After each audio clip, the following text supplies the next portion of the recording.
दिल्ली वाले लोग कह रहे हैं बचे हुए भारत पर भी पहला अधिकार मुसलमान का है। OBC reservation चलবে। भाजपा का एक भी सांसद है तब तक आरक्षण पर डाका हम नहीं डालने देंगे। इनके नेताओं ने खुलकर कहा है अंबेडकर जी के कॉन्स्टिट्यूशन को रद्द कर देंगे। मैं आपको बताना चाहता हूं 4 जून को मोदी जी की सरकार नहीं बन रही है। सौगंध मुझे इस मिट्टी की, मैं देश मिटने नहीं, मैं देश नहीं झुकने दूंगा, मैं देश नहीं रुकने दूंगा।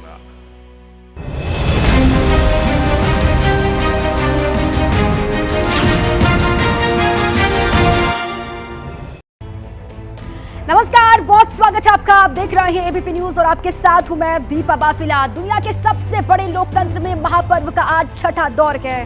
5 चरण का चुनाव हो चुका है और छठे फेज के लिए मतदान अब से ठीक 1 घंटे के बाद शुरू हो जाएगा। आज देखिए 8 राज्यों की 58 सीटों पर वोट डाले जाएंगे। छठा फेज है और देखिए 58 अलग अलग हिस्सों में 58 सीटों पर चुनाव होने वाले हैं और किस राज्य की कितनी सीटों पर वोटिंग होगी उस पर लगातार आपको पल पल की जानकारी हम देते रहेंगे। बड़ी खबर आप जान लीजिए, आज लोकसभा चुनाव के छठे दौर का मतदान है। देखिए यूपी की 14 सीटें जहां पर वोटिंग होगी, इसके अलावा पश्चिम बंगाल, बिहार की 8 सीटों पर वोटिंग होनी है। 1 घंटे के बाद वोटिंग की प्रक्रिया शुरू हो जाएगी। 8 राज्यों की 58 सीटें जिस पर वोटिंग 7 बजे से शुरू हो जाएगी। ये बड़ी जानकारी आपके सामने है। 6 बज चुके हैं, 7 जैसे ही बजेंगे वैसे ही वोटिंग की प्रक्रिया शुरू हो जाएगी। हरियाणा की सभी 10 सीटों पर वोटिंग होनी है आज के दिन। दिल्ली की 7 सीटों पर आज के दिन वोटिंग। उत्तर प्रदेश जो कि लोकसभा चुनाव के लिहाज से सबसे बड़ा सूबा है, वहां की 14 लोकसभा सीटों पर आज वोटिंग होनी है। अब से करीब 1 घंटे के बाद वोटिंग की प्रक्रिया शुरू हो जाएगी। लोकसभा चुनाव के छठे दौर का मतदान आज होना है। 7 बजे से वोटिंग की प्रक्रिया शुरू होगी। 5 फेज की जो वोटिंग है वो संपन्न हो चुकी है। तो देखिए कुछ डिटेल्स हमारे पास हैं, उससे आपको रूबरू करवाएं। ये छठा दौर है लोकसभा चुनाव का, उसके बारे में जानकारी। 58 सीट जहां पर वोटिंग होनी है, 58 सीट है, राज्य 8 है केंद्र शासित प्रदेश को लगा करके। उत्तर प्रदेश की 14 सीटों पर वोटिंग, पश्चिम बंगाल की 8, दिल्ली की 7 सीटों पर, झारखंड की 4 सीट पर वोटिंग 7 बजे से शुरू हो जाएगी। हरियाणा की सभी 10 की 10 सीट पर वोटिंग होनी है। बिहार की 8 सीट पर, उड़ीसा की 6 सीट पर और जम्मू कश्मीर की 1 सीट पर वोटिंग हो रही है। देखिए पहला फेज संपन्न हो चुका है, दूसरा फेज, तीसरा, चौथा, पांचवा, ये छठा फेज है जहां पर 58 लोकसभा सीटें इन राज्यों की हैं। हरियाणा की सभी 10 सीटों पर, बिहार की 8 सीट पर और उड़ीसा की 6 सीट पर, जम्मू कश्मीर की 1, अनंतनाग राजौरी की सीट है जहां पर वोटिंग होनी है। उत्तर प्रदेश की 14 सीट है, पश्चिम बंगाल की 8, दिल्ली की सभी 7 और झारखंड की 4 सीटों पर आज वोटिंग होगी। 7 बजे के बाद वोटिंग की प्रक्रिया शुरू हो जाएगी। 7 बजे से कुछ और जानकारी हमारे पास है। डेटा सेंटर से पूजा सचदेवा भी मेरे साथ बनी हुई है, सीधे उनके पास एक बार सबसे पहले आपको ले चलते हैं। जी पूजा। धन्यवाद दीपा और सभी दर्शकों को गुड मॉर्निंग, नमस्कार। देखिए आज छठे चरण का चुनाव है, 6th फेज ये है और इस चुनाव में क्या क्या अहम रहने वाला है वो जान लीजिए। 8 राज्यों और केंद्र शासित प्रदेशों की 58 सीटों पर आज होना है मतदान। दूसरी बड़ी बात, यूपी की सबसे ज्यादा 14 सीटों पर आज वोटिंग होनी है। यूपी सबसे महत्वपूर्ण राज्य, 14 सीटों पर वोटिंग। पिछली बार एनडीए को 58 में से 45 सीटों में जीत मिली थी, जिन 58 सीटों पर आज चुनाव होना है। पिछली बार कांग्रेस इन 58 में से एक भी सीट नहीं जीत पाई थी। ये महत्वपूर्ण डेटा आपके साथ हम शेयर कर रहे हैं। देखिए करीब 11 करोड़ वोटर्स अपने मताधिकार का आज इस्तेमाल करने वाले हैं, जो कि अपने आप में बहुत ज्यादा महत्वपूर्ण हो जाता है कि आज 11 करोड़ वोटर्स अपने मताधिकार का इस्तेमाल करेंगे। मेनका गांधी, धर्मेंद्र प्रधान जैसे बड़े नेता आज चुनावी मैदान में हैं और वो भी अपना वोट कास्ट करते हुए नजर आएंगे। मनोहर लाल खट्टर, महबूबा मुफ्ती की सीट पर भी आज ही वोटिंग होनी है और इसीलिए जो छठा चरण है, ये जो 6th फेज है, ये बहुत ज्यादा अहम हो जाता है। मोदी सरकार के 4 मंत्रियों और 3 पूर्व मुख्यमंत्रियों की किस्मत का फैसला आज होगा ईवीएम में कैद। छठे फेज में। ओडिशा विधानसभा की 42 सीटों पर भी आज ही मतदान होना है। इसके अलावा 6 चरणों के बाद 28 राज्यों और केंद्र शासित प्रदेश में चुनाव जो है वो खत्म हो जाएंगे। तो ये था महत्वपूर्ण डेटा जो मैंने आप तक पहुंचाया और अब फिर से आपको स्टूडियो में लेकर चलते हैं दीपा के पास। बिल्कुल, तो पूजा ने आपको जानकारी ये दी कि कहां पर वोटिंग होनी है और किस तरीके से वोटिंग की प्रक्रिया चलेगी। बड़ी बातें 10 क्या है वो उसके बारे में तफसील से जानकारी उसने आपको बताई है। लेकिन अब ग्राउंड पर आपको लिए चलते हैं। हमारे तमाम सहयोगी आपको चुनाव शुरू होने से पहले, वोटिंग से पहले की तैयारी के बारे में रूबरू करवाएंगे। अभिषेक उपाध्याय यूपी के सुल्तानपुर से हमारे साथ बने हुए हैं, दीपक रावत दिल्ली से हमारे साथ हैं, सचिन कुमार हरियाणा के रोहतक से हमारे साथ हैं, शशांक कुमार बिहार के सिवान से हमारे साथ हैं और साथ ही मनोज्ञा लोईवाल ओडिशा के पुरी से हमारे साथ हैं। लेकिन सबसे पहले दीपक का रुख कर लेते हैं। दीपक, दिल्ली की सभी 7 सीटों पर आज के दिन वोटिंग होनी है। तमाम बयानबाजियों का दौर हमने देखा, वार पलटवार का सिलसिला देखा, लेकिन आज तो परीक्षा की घड़ी है। जी बिल्कुल, और केजरीवाल के जेल जाने से लड़ाई शुरू हुई थी और स्वाति मालीवाल पर आकर खत्म हुई है और आज मतदाताओं को तय करना है कि उन्हें किसकी लड़ाई किस तरीके से नजर आई। यहाँ मैं बता दूं कि बूथ पर भी तैयारी बहुत ज़्यादा की गई है। दिल्ली में करीबन 1.5 करोड़ मतदाता हैं और जिनमें से 80 लाख पुरुष और 70 लाख महिला वोटर्स हैं। 2.5 लाख के आसपास नए मतदाता बताए जा रहे हैं। और तैयारियों की अगर बात की जाए दीपा, तो आप देखिए कि किस तरीके से पिंक बूथ जो है तैयार किया गया है महिलाओं बच्चों को खास तौर पर, क्योंकि जो महिलाएं छोटे छोटे बच्चों के साथ पहुंचेंगी उसका भी ध्यान रखा गया है। गर्मी बहुत ज़्यादा है दिल्ली में, तो उसका भी इंतज़ाम किया गया है। कूलर पंखे लगाए गए हैं, पानी की व्यवस्था की गई है, सामने एम्बुलेंस भी लगाई गई है ताकि किसी को मेडिकल सुविधा चाहिए तो उसको वो भी तुरंत यहाँ पर दी जा सके। तो लड़ाई कड़ी है। अरविंद केजरीवाल चुनाव से पहले की, उससे दीपक आपको बता रहे हैं। अभिषेक उपाध्याय यूपी के सुल्तानपुर से हमारे साथ बने हुए हैं। सीधे एक बार अभिषेक का रुख कर लेते हैं। अभिषेक, वहां की लड़ाई दिलचस्प, मेनका गांधी फिर से तीसरी बार मैदान में है और इस बार भी वो जीत का दावा कर रही है। अभी चुनाव से पहले की क्या तैयारी? दीपा, बेहद दिलचस्प लड़ाई है सुल्तानपुर की। सबसे खास बात ये सुल्तानपुर में जिस तरह से समीकरण बदले हैं उसने इस लड़ाई को और दिलचस्प बना दिया है। हमने अभी देखा कि वोटिंग के कुछ ही दिन पहले यहाँ पर समाजवादी पार्टी में सोनू सिंह की एंट्री हुई है, बाहुबली सोनू सिंह की एंट्री, और उससे भी मेनका गांधी उसको लेकर के भी उन्होंने ये कहा एबीपी न्यूज़ को दिए इंटरव्यू में कि बाहुबली अब कोई नहीं रह गया, जगह जेल में होगी। पिछली बार भी करीब 13,000 का मार्जिन था, तो लड़ाई पिछली बार भी काफ़ी क्लोज थी और इसीलिए कवायद ये की जा रही है मेनका गांधी की ओर से कि इस बार इस मार्जिन को आगे बढ़ाया जाए। यहाँ पर वरुण गांधी भी आए प्रचार करने के लिए और समाजवादी पार्टी ने अपना उम्मीदवार भी बदला है। तो कुल मिलाकर के ये जो लड़ाई है ये न सिर्फ दिलचस्प है बल्कि चूंकि अमेठी के करीब है सुल्तानपुर, इसलिए इस यहाँ पर जो रिजल्ट आएगा उसके मायने भी होंगे और वो तब होंगे जब वरुण गांधी को पीलीभीत से टिकट नहीं दिया गया और वो पहली बार यहाँ प्रचार करने आए हैं। तो ऐसे में सबकी निगाहें लगी हुई हैं कि आज पूरे दिन का शेड्यूल क्या होता है। मेनका गांधी यहाँ की वोटर नहीं है, लेकिन पूरे दिन वो जाएंगी, मतदान केंद्रों का निरीक्षण करेंगी। पिछली बार उनकी झड़प भी हुई थी, इसलिए भी देखना बहुत ही दिलचस्प होगा कि आज का पूरा दिन कैसा बीतता है। दीपा, बिल्कुल ठीक है। कितनी बड़ी संख्या में वोटर वहां पर आते हैं जो अपने मताधिकार का इस्तेमाल करते हैं, इस पर भी लगातार नजर होगी। मनोज्ञा लोईवाल का रुख कर लेते हैं। ओडिशा के पुरी से वो हमारे साथ हैं। मनोज्ञा, पुरी में पिछली बार 2019 के जो आंकड़े थे उसमें बहुत कम मार्जिन से चुनाव हारे थे संबित पात्रा। इस बार वहां की जंग किस तरीके से आप देख रहे हैं और चुनाव से पहले की तैयारी? मनोज्ञा, आवाज आ रही है आपको? बिल्कुल, आपको बता दूं मैं कि इस समय मैं पुरी में हूं और पुरी बिल्कुल आ रही है, बिल्कुल आ रही है।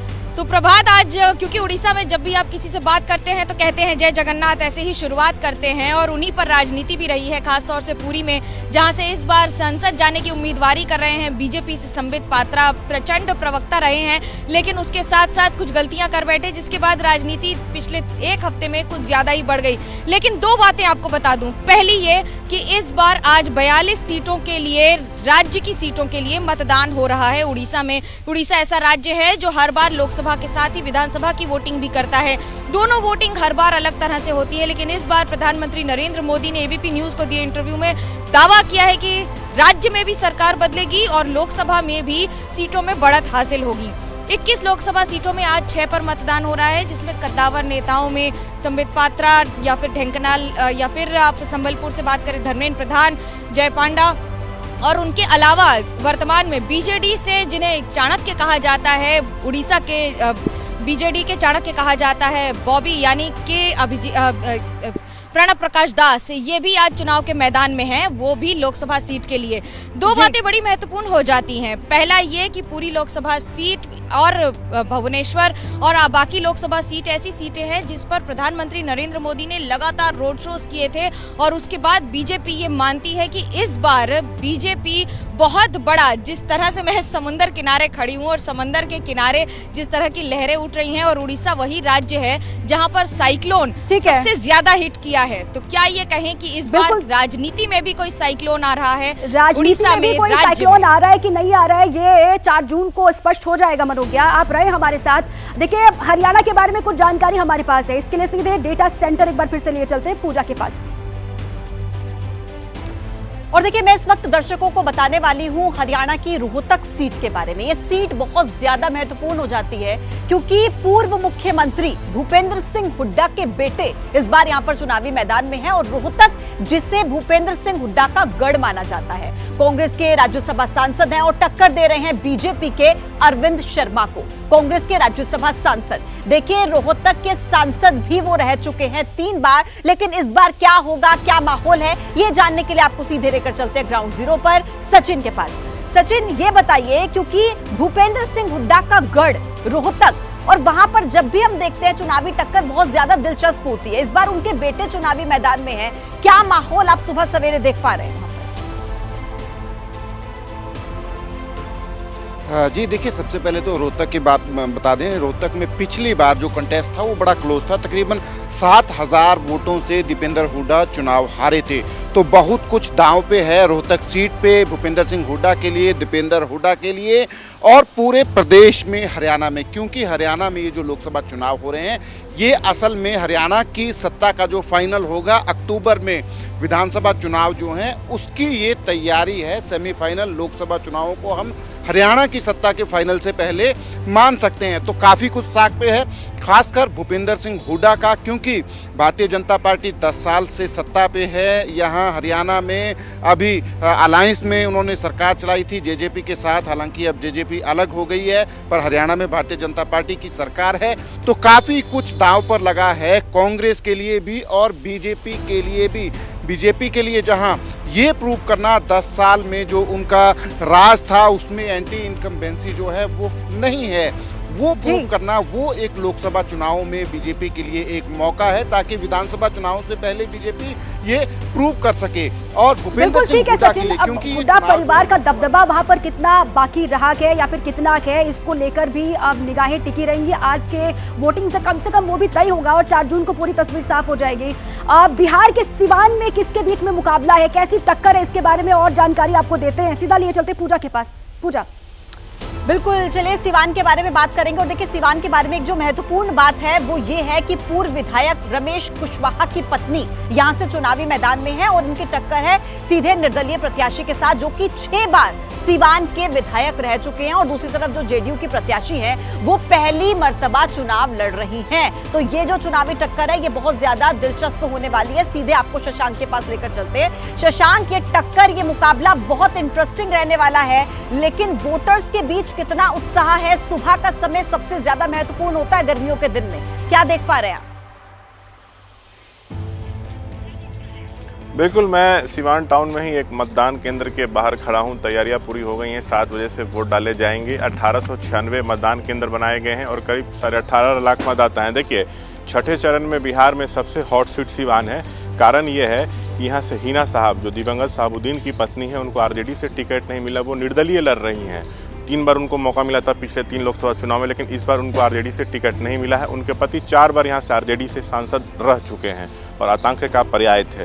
वो निर्दलीय लड़ रही हैं। जब वो कैंपेन कर रही थी तो उनके साथ हिंदू और मुस्लिम दोनों दिख रहे थे। तो क्या ये वोट में तब्दील होगी, देखना होगा। मुकाबला जो है ये त्रिकोणीय बनाने में जुटी हुई है। अब सफलता कितनी मिलती है ये देखना होगा। जेडीयू की जो प्रत्याशी हैं विजय लक्ष्मी कुशवाहा, पहली बार यहाँ पे आई हैं मैदान में, और अवध बिहारी चौधरी बिहार विधानसभा के स्पीकर रहे हैं, आरजेडी के वो प्रत्याशी हैं। तो एक कड़ा मुकाबला जो है यहाँ पर देखने को मिल सकता है। देखिए, पहली बार ऐसा है कि चुनाव में साहबुद्दीन नहीं है और पूरा सिवान शांत नजर आ रहा है। और मैं आपको बता दूं 90 के दशक में ये जो जेडीयू प्रत्याशी हैं विजय लक्ष्मी, उनके पति रमेश कुशवाहा CPI-ML में हुआ करते थे। तब CPI-ML को IPF के नाम से जाना जाता था।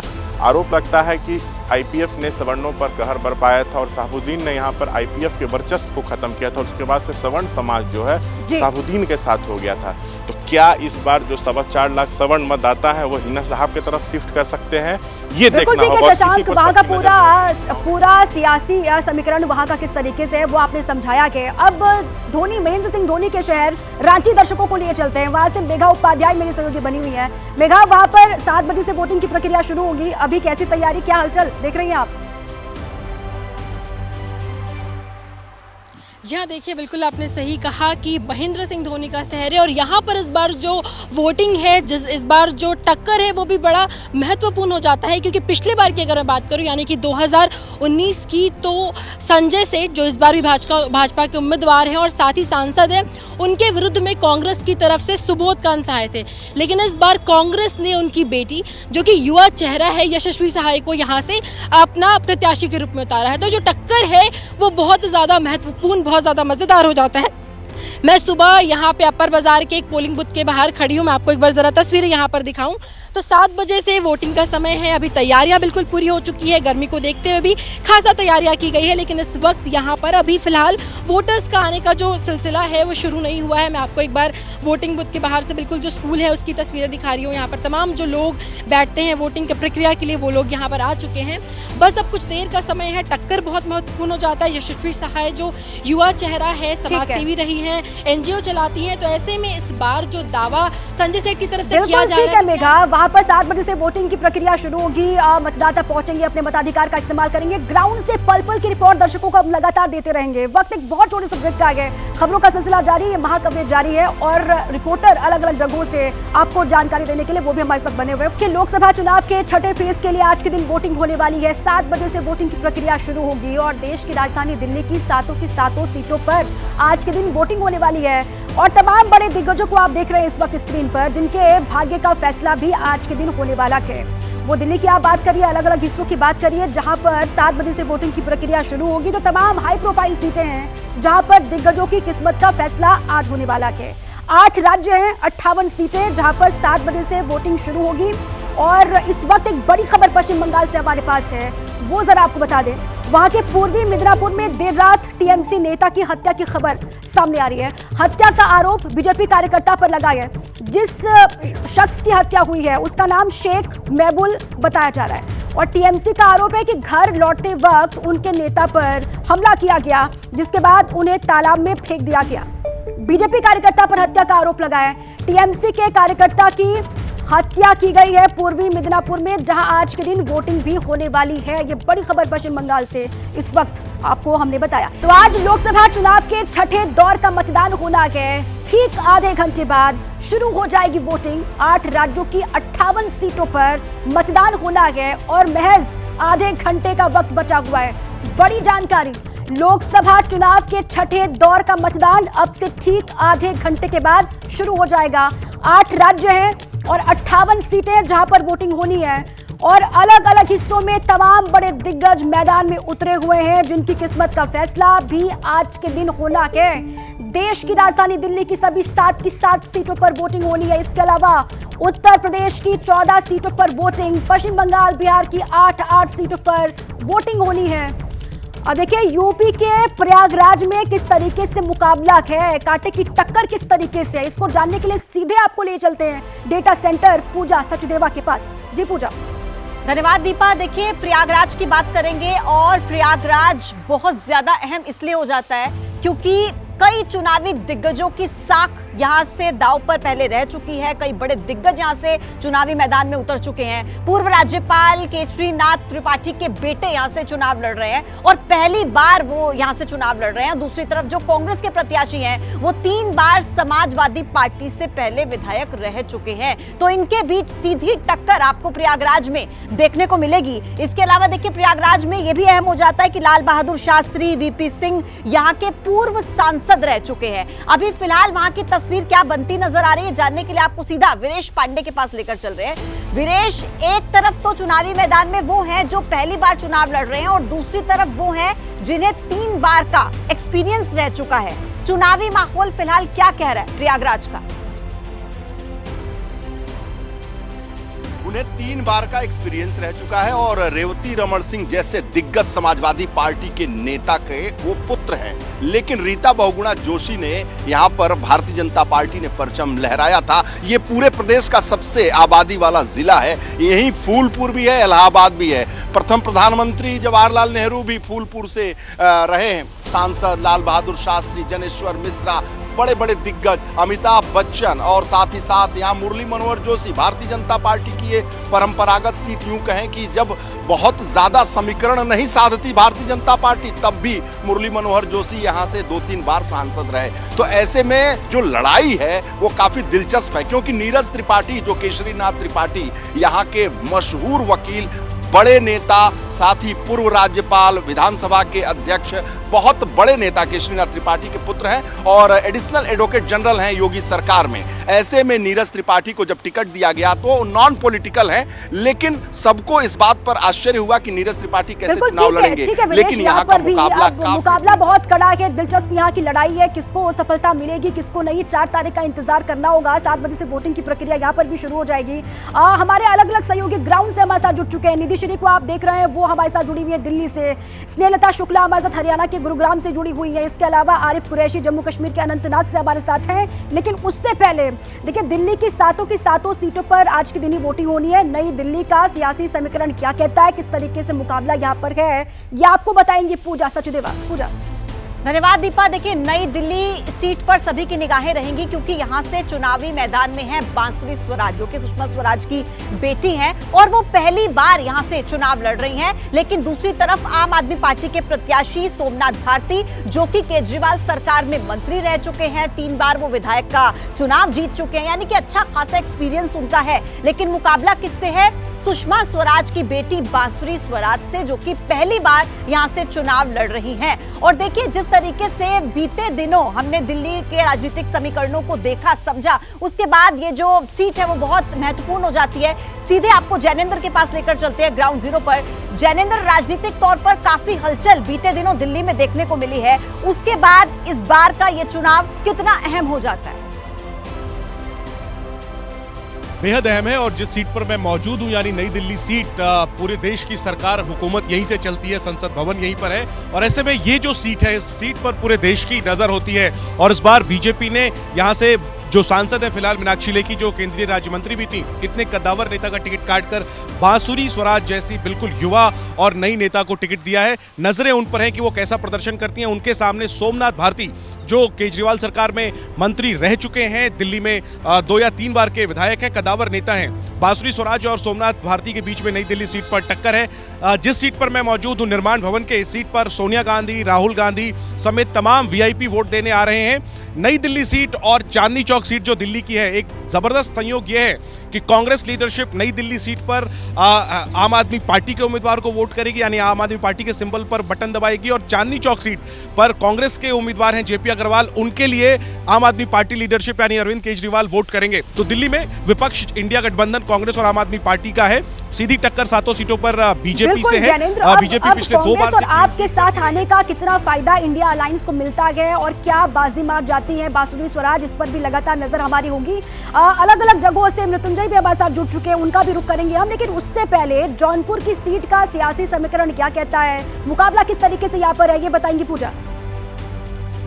जी दीपा, देखिए, जौनपुर के बारे में सबसे पहले मैं एक महत्वपूर्ण बात बताऊंगी कि ये वो सीट है जहां पर किसी एक पार्टी का कभी दबदबा नहीं रहा है। फिलहाल यहां से जो महाराष्ट्र के पूर्व गृह राज्य मंत्री हैं वो चुनावी मैदान में, और दूसरी तरफ समाजवादी पार्टी से यूपी के जो पूर्व परिवार के नेता हैं वो यहां पर चुनावी मैदान में हैं, जो कि बीएसपी से समाजवादी पार्टी में आए हैं, समाजवादी पार्टी के उम्मीदवार। और दूसरी तरफ जो बीजेपी के प्रत्याशी हैं वो कांग्रेस से बीजेपी में आए हैं। तो इस तरीके से ये जो टक्कर है वो बहुत ज्यादा अहम हो जाती है। मृत्युंजय के पास सीधा दर्शकों को लेकर चलेंगे। मृत्युंजय, इस सीट पर कुछ भी हो सकता है क्योंकि कभी भी इस सीट पर किसी भी एक पार्टी का इसको गढ़ नहीं कहा जा सकता, दबदबा नहीं रहा है। तो इस बार क्या माहौल बनता नजर आ रहा है? बिल्कुल, जैसा आपने कहा कि कभी भी किसी एक पार्टी का दबदबा इस सीट पर नहीं रहा है, उसी प्रकार से 1980 के बाद से कोई भी दोबारा सांसद चुनकर नहीं आया है। जो एक बार सांसद चुना गया है, अगली पारी वो रिपीट नहीं कर पाया है। ये भी रिकॉर्ड इस सीट का रहा है।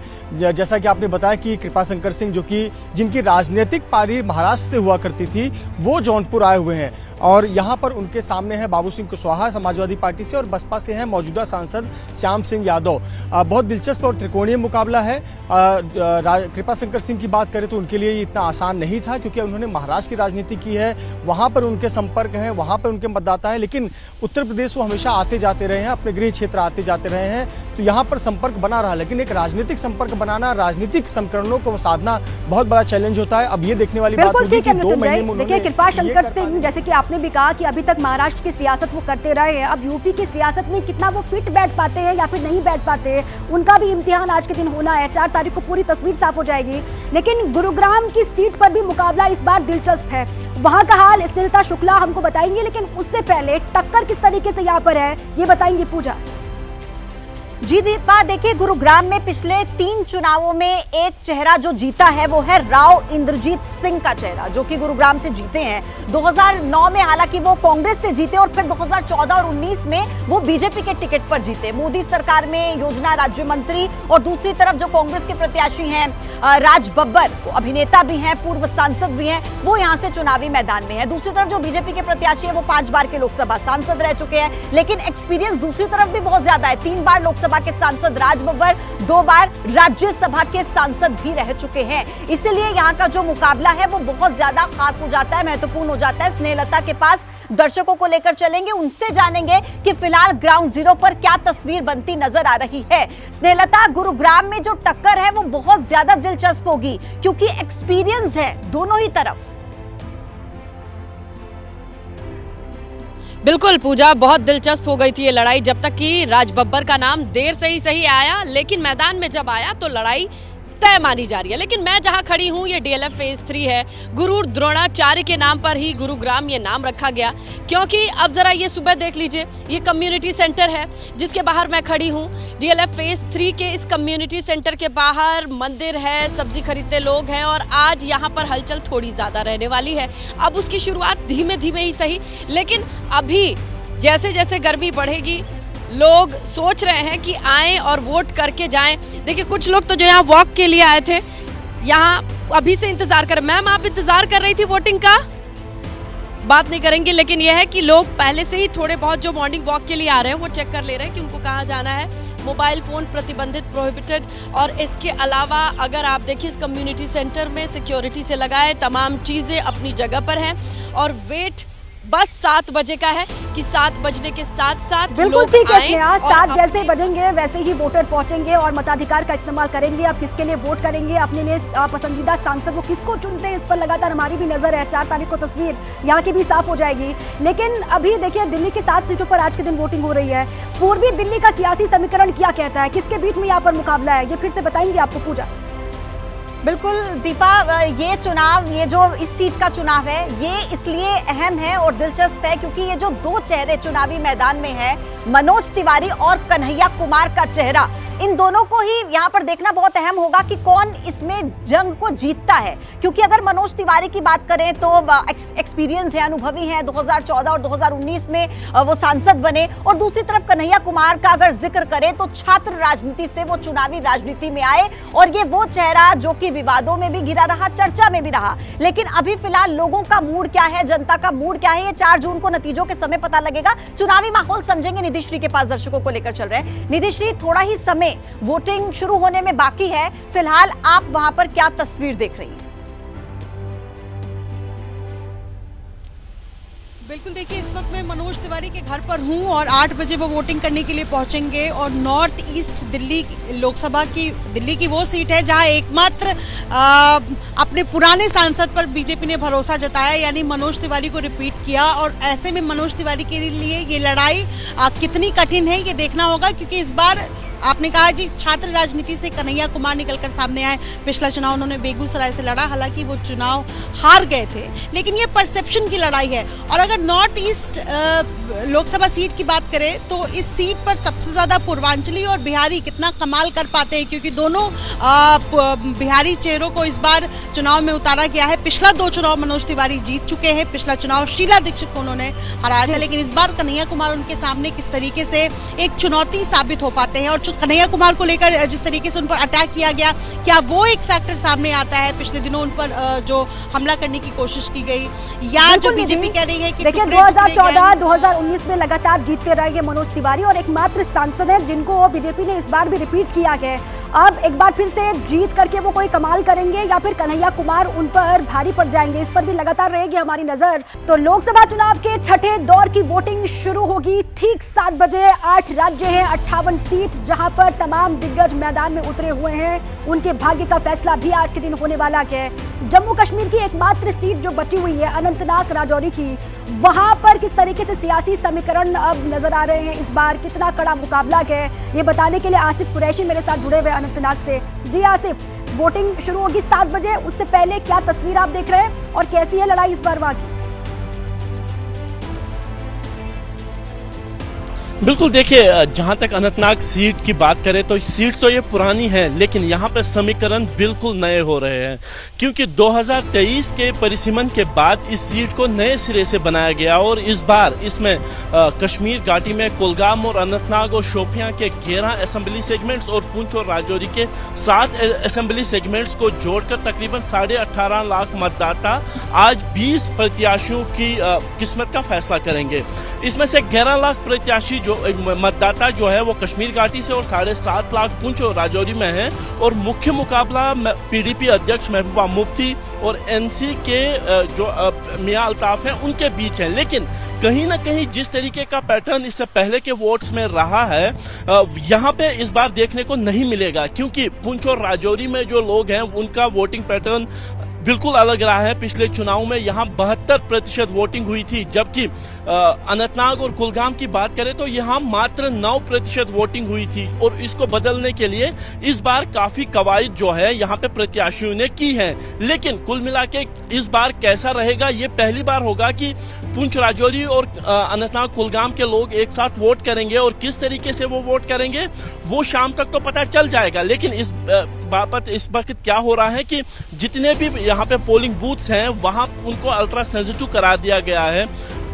मुख्यतः ये पूरा जो कॉन्स्टिट्यूएंसी है ग्रामीण क्षेत्रों में फैला हुआ है और 2380 बूथ में से केवल 235 बूथ शहरी इलाकों में है, जबकि बाकी सारे बूथ जो हैं वो गांव देहात और एलओसी के पास, यानी तकरीबन 600 बूथ ऐसे हैं जो सीमा से सटे हुए हैं। इसीलिए यहाँ पे जो है सुरक्षा सबसे प्राथमिक जो है मुद्दा रहा है। यहाँ पे जिस तरीके से जो सुरक्षा बलों की तैनाती की गई है वो इसी बात को मद्देनजर रखते हुए, क्योंकि आशंका ये है कि सरहद पार से गोलीबारी भी हो सकती है। बिल्कुल ठीक है आसिफ, देखिए पिछली बार आप बता रहे हैं कि 72% के करीब मतदान वहां पर हुआ था। इस बार कितनी बड़ी संख्या में वहां के वोटर बाहर निकलते हैं, मतदान करते हैं और जितने भी बूथ वहां पर बनाए गए हैं वो अति संवेदनशील घोषित किए गए हैं। अब शांतिपूर्वक मतदान को संपन्न करना प्रशासन के सामने भी बहुत बड़ी चुनौती वहां पर है। आप रहे हमारे साथ, आगे भी आपसे अपडेट हम लेंगे।